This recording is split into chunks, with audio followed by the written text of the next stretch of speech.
السلام علیکم ورحمۃ اللہ وبرکاتہ۔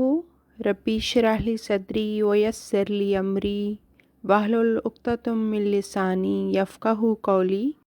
رب زدنی علما۔ ہم سورۃ البقرہ کی جو ہے وہ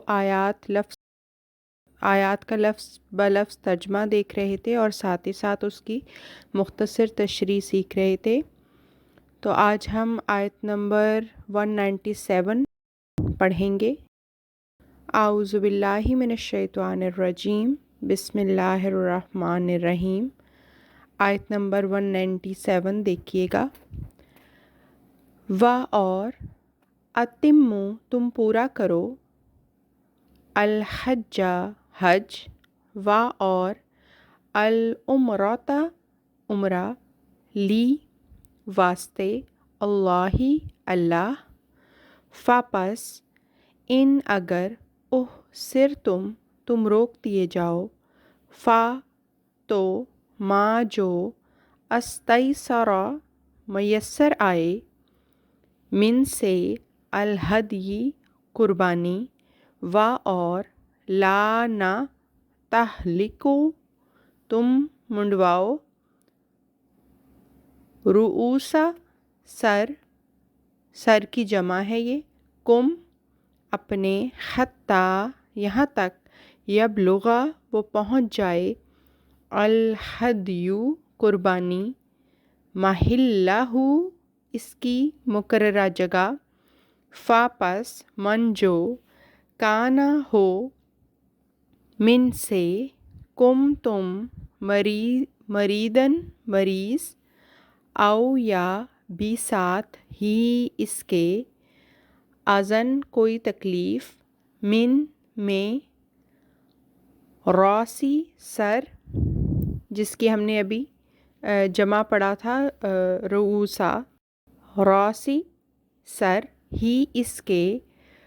پس فدیتن فدیہ دینا، من سے سیامن روزہ کی جمع صوم ہوتا ہے روزہ، او یا صدقات صدقہ دینا، او یا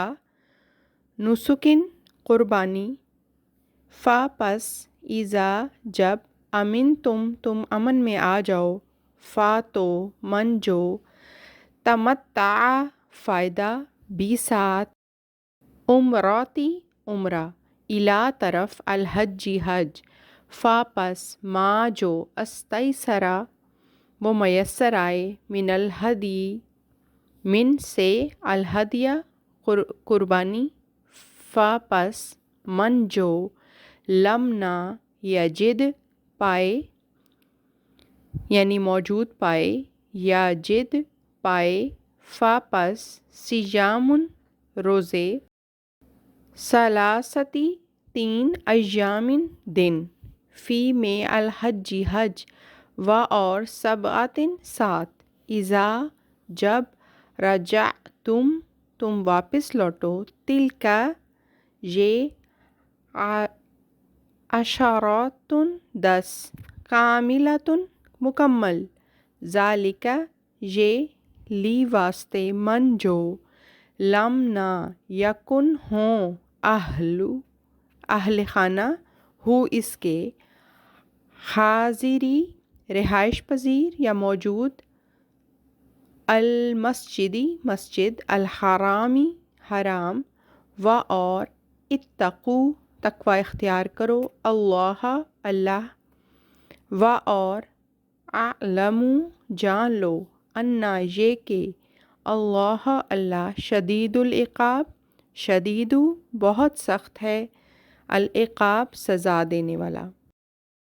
اب آئیے اس کا جو ہے وہ ترجمہ ہم دیکھتے ہیں۔ ابھی ہم نے لفظی ترجمہ پڑھا، اب ہم بامحاورہ ترجمہ دیکھیں گے۔ اور اللہ کے لیے حج اور عمرہ کو پورا کرو، پس اگر تم روک دیے جاؤ تو جو بھی قربانی میسر آئے کر دو، اور اپنے سروں کو نہ منڈاؤ یہاں تک کہ قربانی اپنی ذبح ہونے کی مقررہ جگہ پر پہنچ جائے۔ پس اگر تم میں سے کوئی بیمار ہو یا اس کے سر میں کوئی تکلیف ہو تو کچھ روزوں کی صورت میں یا صدقہ دے کر یا قربانی پیش کر کے فدیہ دینا ہوگا۔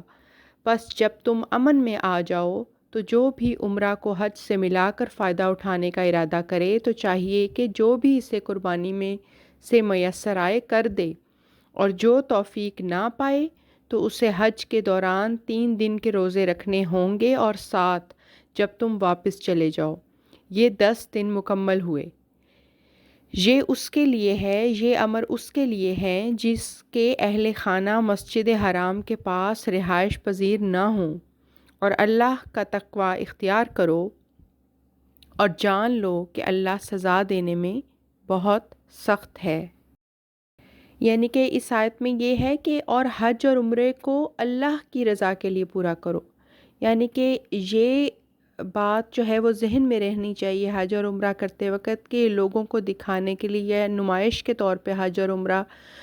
جو ہے وہ نہیں کرنا چاہیے، بلکہ صرف اور صرف اللہ کی رضا کے لیے اسے پورا کرنا چاہیے۔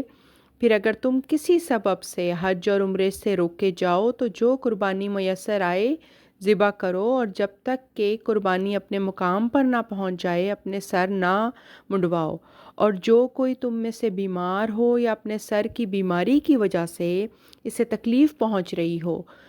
اور وہ سر منڈوا دے، اس پر اس وجہ سے روزوں یا صدقہ یا قربانی کی قسم سے کچھ فدیہ واجب ہوگا۔ پھر جب تم امن میں آ جاؤ تو اس وقت جو شخص عمرہ کا فائدہ ایسے حج کے ساتھ ملا کر اٹھائے تو جو قربانی بھی آسانی سے مل سکے کر دے، اور جو کسی قربانی کی بھی توفیق نہ پائے اس پر 3 دن کے روزے تو حج کے دنوں میں واجب ہوں گے، اور 7 روزے جب اے مسلمانوں تم اپنے گھروں کو واپس لوٹ آؤ تب۔ یہ پورے 10 ہوئے۔ یہ حکم اس شخص کے لیے ہے جس کے گھر والے مسجد حرام کے پاس رہنے والے نہ ہوں، اور تم اللہ کا تقوی اختیار کرو اور سمجھ لو کہ اللہ کی سزا یقیناً سخت ہوتی ہے۔ اگلی قرآن کلاس میں انشاءاللہ ملاقات ہوتی ہے۔ السلام علیکم ورحمۃ اللہ وبرکاتہ، وآخر الدعوانا ان الحمد للہ رب العالمین۔ اللہ حافظ۔